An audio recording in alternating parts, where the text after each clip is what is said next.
নমস্কার বন্ধুরা, welcome to ইউনিকন। তো বন্ধুরা, এই ভিডিওতে আমরা কথা বলবো কলকাতা নাইট রাইডার্স নিয়ে। কেকেআর ভার্সেস গুজরাট ম্যাচের কিছুটা ম্যাচ প্রিভিউ করব।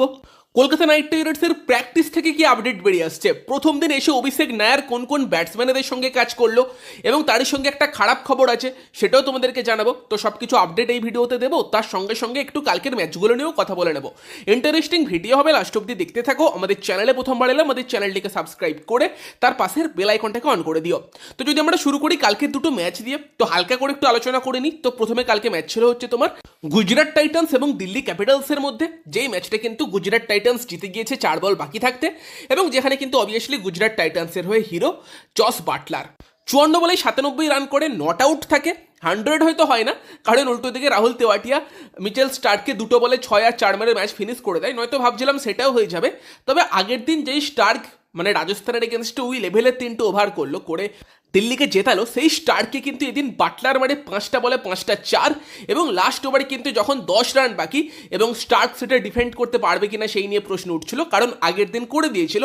সেখানে প্রথম 2 বলেই কিন্তু তেওয়াটিয়া 6 আর 4 মেরে ম্যাচ ফিনিশ করে দেয়। কিন্তু উল্টো দিকে আবারও ম্যাচ ফিনিশ করতে পারে না রাজস্থান রয়্যালসের সিমরন হেটমায়ার এবং ধ্রুব জুডেল।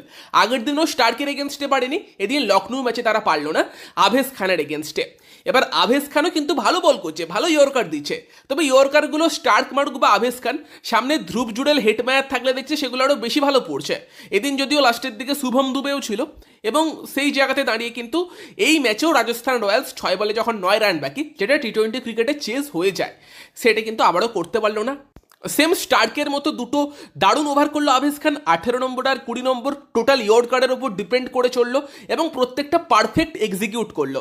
এবং 3 ওভারে 25 দরকার ছিল, আভেজ খান দিয়েছে 2 ওভারে সেখানে 11। লাস্ট অব্দি 2 রানে কিন্তু তোমার জিতেছে হচ্ছে লখনৌ সুপার জায়েন্ট। এবং ঋষভ পন্থের ক্যাপ্টেন্সিও ভালো হয়েছে, ব্যাট হাতে ঋষভ পন্থ চাতা খেললেও ক্যাপ্টেন্সি কিন্তু ঠিকঠাক করছে, ভালো করছে। তবে উল্টো দিকে যখন জস বাটলার ম্যাচ জেতাচ্ছে গুজরাট টাইটান্সকে আর রাজস্থান রয়্যালস এইভাবে জেতা ম্যাচ হারছে, তখন তাদের মনে হবেই যে আমরা কি রিটেনশনগুলো ঠিকঠাক করেছিলাম, জস বাটলার চাহালের মতো প্লেয়ারকে কি ছাড়া উচিত ছিল।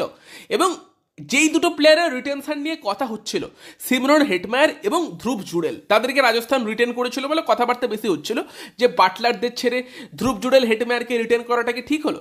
সেই দুটো প্লেয়ারই কিন্তু লাস্ট দুটো ম্যাচে ছিল যখন কিন্তু রাজস্থান জিততে পারলো না। তোমাদের মতামত এই ব্যাপারে জানিও। তবে ভালো লাগলো 14 বছরের বৈভব সূর্যবংশী, সে কিন্তু সুযোগ পেল।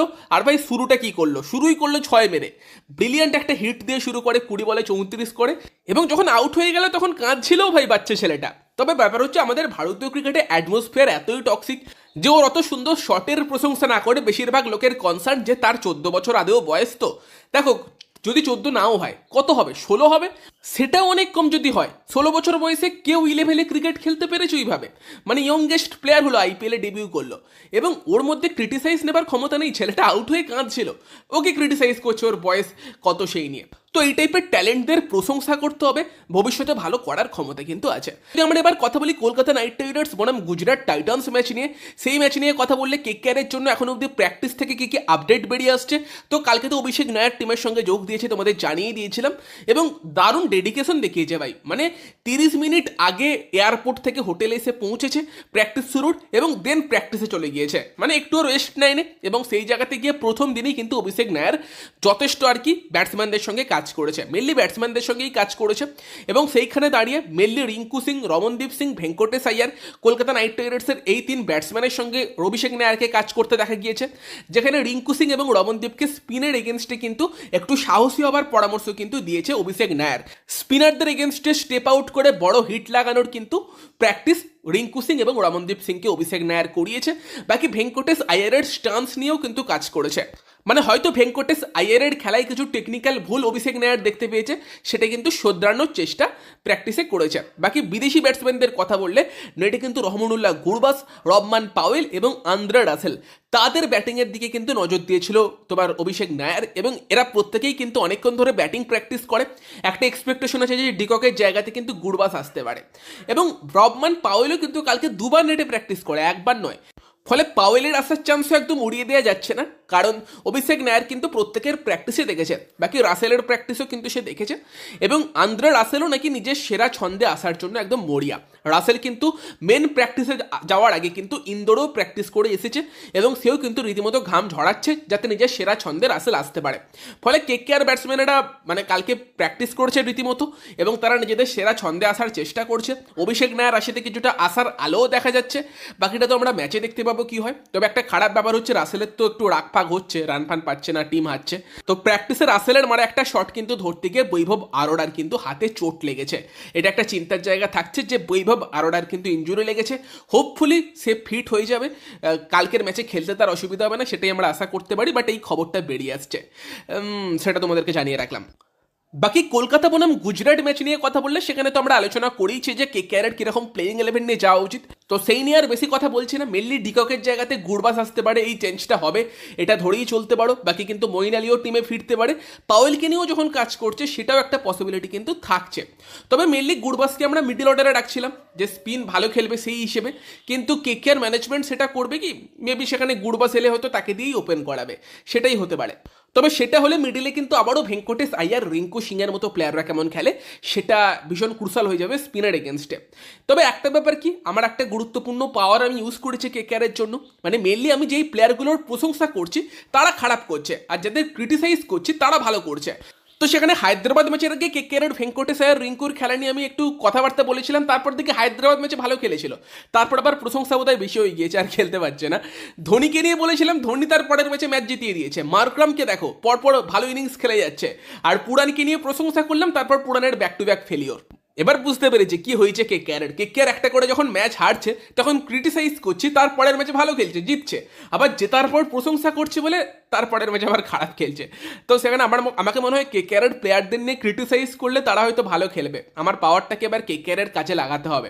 তবে দেখো ভেঙ্কটেশ আয়ার, রিঙ্কু সিংদের নিয়ে অনেক ক্রিটিসাইজ করেছি, হোপফুলি পরের ম্যাচে তারা ভালো করবে। বাকি গুজরাট টাইটান্স দলের কথা বললে, গুজরাট টাইটান্স কিন্তু এমন একটা দল যারা কিন্তু মেনলি বোলিং ব্যাটিং সব বিভাগেই ভালো করছে, এবং আশিস নেহরা কিন্তু নিজেদের বোলিংটাকে স্ট্রং নিয়ে নামে, এবং এই দলটা 3টে বিদেশি ইউজ করেও ম্যাচ জিতছে। ভালো দল, ব্যালেন্স দল, এবং এই দলটার একটা আলাদা ফর্মুলা আছে, যেই ফর্মুলাটা বেশি দল টি20তে এখন ইউজ করছে না, সেটা হচ্ছে তারা কিন্তু টপ 3-র উপরই বেশি ভরসা রাখে, তাদের টপ 3 ব্যাটসম্যানদের উপর সেই দায়িত্বটা থাকে, একজন যেন লাস্ট অব্দি খেলে, সবাই একদম দুমদারাক্কা মেরে খেলবে সেই ব্যাপারটা না, এবং তারা সেটাতে সফলও হয়েছে। শুভমান গিল হয়তো এখনও সেই লেভেলের টুর্নামেন্ট তার যায়নি, but Sai Sudarshan, Jos Buttler দুজনেই কোনো না কোনো ম্যাচে পারফর্ম করেছে। টপ 3 কিন্তু চলে গিয়েছে গুজরাট টাইটান্সের, এই টপ 3 কিন্তু গুজরাটের মেন শক্তি। তার পাশাপাশি কিন্তু ব্যাটিংয়ে 4 নম্বরে এসে কোনোদিন সার্ফেন রাদারফোর্ড, কোনোদিন শাহরুখ খান, তো কোনোদিন ওয়াশিংটন সুন্দর ম্যাচ উইনিং ইনিংস খেলে গেছে। তো সেখানে গুজরাটের টপ 3 কিন্তু খুব ভালো, এবং সেই টপ 3কে যদি কোনো ম্যাচে কোনো টিম তাড়াতাড়ি আউট করে দেয়, তারপরেই গুজরাট টিমটা কী করবে সেটা দেখে ইন্টারেস্টিং হবে। বাট সেটা করতে পারছে কোনো টিম কোথায়, কেকেআর কি পারবে সেই দিকে নজর থাকবে। যে টপ 3 শুভমান গিল, সাই সুদর্শন, জস বাটলার, এই 3 জনকে তাড়াতাড়ি আউট করে দিলে বাকি গুজরাটের ব্যাটসম্যানরা কীভাবে রিয়াক্ট করে। যেমন কালকেই তেওয়াটিয়া ম্যাচ জিতিয়েছে, বাট অত বেশি ব্যাটিং পায়নি, শাহরুখ খানও একটা ম্যাচে ঠিকঠাক ব্যাটিং পেয়েছে বোধহয়। তো মানে বাকি লোয়ার মিডিল অর্ডার কিন্তু অতটা আর কি রানের মধ্যে নেই, কিন্তু গুজরাটের বোলিং ভালো, এবং সেই জায়গাতে দাঁড়িয়ে মোহাম্মদ সিরাজ নতুন বলে বেশ কিছু ম্যাচে ভালো বোলিং করেছে, এবং যেই ম্যাচে সিরাজ ফেল করেছে সেই ম্যাচে পেছন থেকে এসে প্রসিদ্ধ কৃষ্ণ অ্যাকচুয়ালি প্রত্যেকটা ম্যাচেই ভালো বোলিং করছে, এবং সেই জায়গাতে দাঁড়িয়ে প্রসিদ্ধ কৃষ্ণ তোমার আশিস নেহরার আন্ডারে যথেষ্ট ভালো করছে, কারণ আশিস নেহরার যেটা মন্ত্র লেন্থ বল, সেই জিনিসটাই প্রসিদ্ধ কৃষ্ণ করছে, লেন্থ বল অথবা হিট দ্য ডেক বোলিং, মাঝে মধ্যে ইয়র্কার, স্লোয়ার, সব কিছু ভেরিয়েশন দেখাচ্ছে, এবং মিডল ওভারে কিন্তু যথেষ্ট একটা বড় অস্ত্র গুজরাট টাইটান্সের এই টিমের হয়ে উঠেছে প্রসিদ্ধ কৃষ্ণ। ইভেন রাবাদা না থাকার পরেও কিন্তু এই গুজরাটের টিমটাকে যথেষ্ট ভালো দেখাচ্ছে। ফলে গুজরাটের কিন্তু মেনলি স্ট্রেংথ হচ্ছে বোলিং, যেখানে ফাস্ট বোলারদের কথা বললে আরশাদ খান, মোহাম্মদ সিরাজ, ঈশান্ত শর্মা এবং প্রসিদ্ধ কৃষ্ণ, এই 4 জন ভালো বোলিং করছে। কিন্তু ব্যাপারটা হচ্ছে গুজরাটের বোলারদের একটা যেটা মানে নেগেটিভ পয়েন্ট থাকবে, সেটা হচ্ছে গুজরাট কিন্তু কালকের প্রচণ্ড গরমে প্রায় 40 ডিগ্রি টেম্পারেচার ছিল, সেই সময় কিন্তু দিল্লির সঙ্গে ম্যাচ খেলেছে। ঈশান্ত শর্মা একটা করে ওভার বল করার পর তার মুখ চোখের দিকে তাকালে মনে হচ্ছে যেন এক্ষুনি কিছু হয়ে যাবে, কি অবস্থা হয়ে গিয়েছে, এবং ওই হিটে কিন্তু বল করে দেন আবার কালকে ম্যাচ ওরকম একটা ক্লোজ ম্যাচ খেলা, একটা মেন্টাল প্রেসার থাকে, দেন ট্রাভেল করে আজকে কলকাতাতে আসছে, করে কালকে আবার ম্যাচ খেলা, সেটা কিন্তু একটুখানি টাফ হতে পারে গুজরাটের বোলারদের জন্য। ফিজিক্যালি কিছুটা কিন্তু তারা এক্সস্টেড হতেও পারে, এবং আমরা দেখছিলাম বাটলারের মতো প্লেয়ারও কিন্তু বারবার ক্র্যাম্পে পড়ছিল। কালকে প্রচুর গরম ছিল, দুপুরে ম্যাচ ছিল, ফলে সেটা কিন্তু একটা কেকেআরের জন্য পজিটিভ নিউজ হলেও হতে পারে, বলা যায় না। এবার ফ্রেশ হয়ে নামতে পারে। এই প্লেয়ারগুলো তো মেনলি টেস্টে বল করে অভ্যস্ত, সিরাজের মতো প্লেয়ার, তার হয়তো অসুবিধা হবে না। ঈশান্ত শর্মার মতো প্লেয়ার সমস্যা হলেও হতে পারে তার। বাকি গুজরাটের স্পিন বিভাগও যথেষ্ট ভালো, তবে রশিদ খান কিন্তু সেই ফর্মে নেই। তবে সেই ফর্মে তো চাহালও ছিল না, কেকেআরের এগেনস্টে এসে ফর্মে চলে এসেছে। আর চাহালের মতো রশিদ খানেরও আগে কেকেআরের এগেনস্টে হ্যাট্রিক আছে, কিন্তু সেই হ্যাট্রিকটা লোকে ভুলে গিয়েছিল, কারণ সেই ম্যাচে রিঙ্কু সিং মেরে দিয়েছিল 5টা বলে 5টা 6। কিন্তু যাই হোক, সেখানে রশিদ সেই লেভেলের ফর্মে নেই, বাট কেকেআরের এগেনস্টে যে কোনো স্পিনার ফর্মে চলে আসতে পারে। সাই কিশোর ভালো বোলিং করছে, আগের দিন বাঁহাতি ব্যাটসম্যান ছিল বলে তাকে দিয়ে সেইভাবে বল করায়নি, শুধুমাত্র 1 ওভার বল করিয়েছে। কেকেআর দলে অনেক বাঁহাতি ব্যাটসম্যান আছে, সেখানে সাই কিশোরের কীরকম রোল থাকে সেটা দেখতে হবে। ওয়াশিংটন সুন্দরের মতো প্লেয়ারকে নিয়ে আসে কিনা গুজরাট টাইটান্স, সেই দিকেও নজর থাকবে। তবে মেনলি কিন্তু প্রসিদ্ধ কৃষ্ণকে কিভাবে ট্যাকেল করে কেকেআরের আর কি মিডল অর্ডার ব্যাটসম্যানেরা, এবং টপ অর্ডারে সিরাজের এগেনস্টে কীরকম ব্যাটিং করে কেকেআরের ব্যাটসম্যানেরা, সেই দিকে নজর থাকবে। এবং প্রসিদ্ধ কৃষ্ণর এগেনস্টে আমি ভেঙ্কটেশ আয়ারকে দেখতে চাই। ভেঙ্কটেশ আয়ার শর্ট বলের এগেনস্টে ভালো খেলে, এবং প্রসিদ্ধ কৃষ্ণ মেনলি শর্ট বল দিয়েই টার্গেট করছে। স্পিনের এগেনস্টে ভেঙ্কটেশ হয়তো খেলতে পারছে না, তবে ভেঙ্কটেশ ভার্সেস প্রসিদ্ধ কৃষ্ণ, সেটা কিন্তু একটা ভালো লড়াই হতে পারে। বাকি বরুণ চক্রবর্তী এবং হর্ষিত রানা ভার্সেস টপ 3 গুজরাট টাইটান্সে, সেই থেকে যেরকম নজর থাকবে, সেরকমই শারফান রাদারফোর্ডের মতো প্লেয়ারের সামনে সুনীল নারায়ণ কিন্তু এফেক্টিভ হতে পারে। সেই ব্যাটেলগুলোর দিকে এই ম্যাচে আমাদের নজর থাকবে। এবার দেখা যাক কলকাতা নাইট রাইডার্স যেরকম ট্রমা আগের দিন দিয়েছে, সেখান থেকে বেরোনোটা মুশকিল, এবং গুজরাট টাইটান্স ভালো দল, সেই জন্যই টপ অফ দ্য টেবিল আছে। তাদের এগেনস্টে কেকেআর কীরকম খেলে সেই দিকে নজর থাকবে। পিচ নিয়ে কিছু বলা যাচ্ছে না, সুজন মুখার্জি বলেছে আমি 2টো পিচ তৈরি করে রেখেছি, কিন্তু পিচ নিয়ে কমপ্লেন করে লাভও নেই, বরং ব্যাটিং পিচ দিলে এই ম্যাচে ভালো কেকেআরের জন্য, কারণ ভালো বোলিং পিচ হলে সেখানে গুজরাটও ভালো করবে। আর এমনিতেই কেকেআরের ব্যাটসম্যানেরা স্পিনার এগেনস্টে স্ট্রাগল করছে, তো এই ম্যাচে যদি কেকেআর ব্যাটিং পিচ পায়, আমি বলবো সেটা কেকেআরের জন্য ভালো। বাকি দেখা যাক, হোপফুলি কলকাতার বোলারদের ভালো ফর্ম কন্টিনিউ থাকবে, কিন্তু ব্যাটসম্যানেরা কি করে, অভিষেক নেয়ার আসার পর আমরা নতুন ধরনের কিছু দেখতে পাই কিনা, সেই দিকে নজর থাকবে। বাকি তোমাদের মতামত জানিও, ভিডিওটা ভালো লাগলে ভিডিওটাকে লাইক করে দিও, শেয়ার করে দিও, আমাদের চ্যানেলে প্রথমবার এলে আমাদের চ্যানেলটিকে সাবস্ক্রাইব করে তার পাশের বেল আইকনটাকে অন করে দিও।